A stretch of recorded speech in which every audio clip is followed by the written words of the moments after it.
Yeah, this film to me is about legacy. I started writing it in 2007 when my wife was pregnant with our second son, and I was thinking about everything that I was born with and everything that I was going to pass on to my child, and just really wanting him to be put into this world clean, have his own, be able to carve his own path, make his own decisions.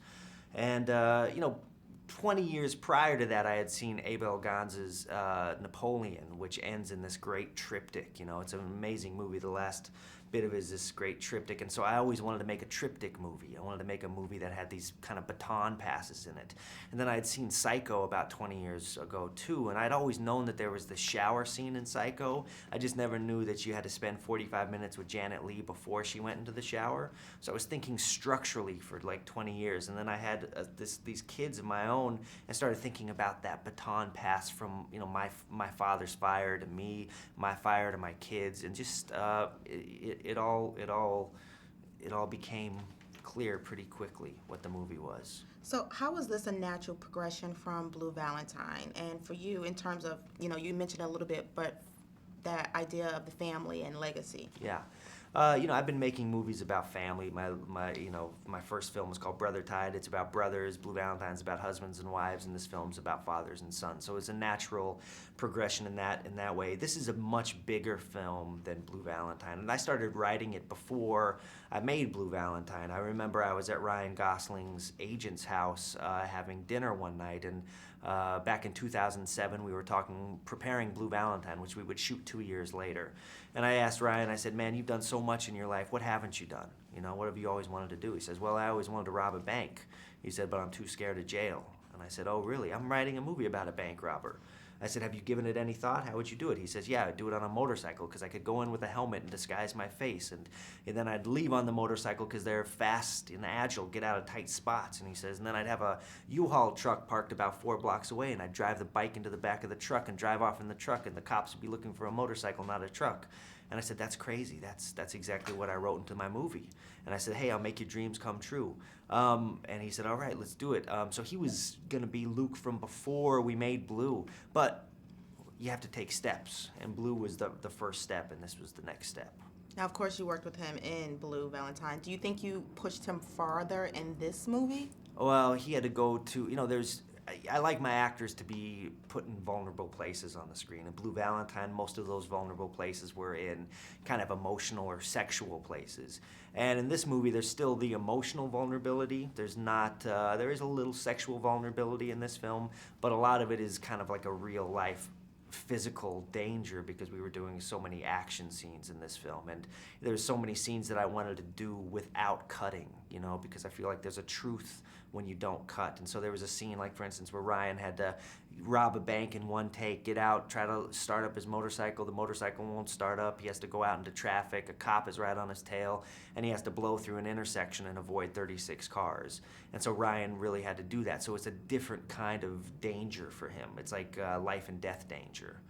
Wow. And I don't, I'm aware of film history. I know about Vic Morrow. And so we trained Ryan, because we didn't want him to get hurt. And I remember the first day that we trained him, I asked the stunt driver, Rick Miller, who's the same guy whenever Batman gets on a motorcycle, that's Rick Miller in the bat suit. And I asked Rick, I said, scale of 1 to 10 after Ryan's first. I said, scale of 1 to 10, where would you rank him? He said, he's about a 3. And I said, that's no good. And I said, after 8 weeks of training, where could you get him? He says, maybe a 3.5 or a 4.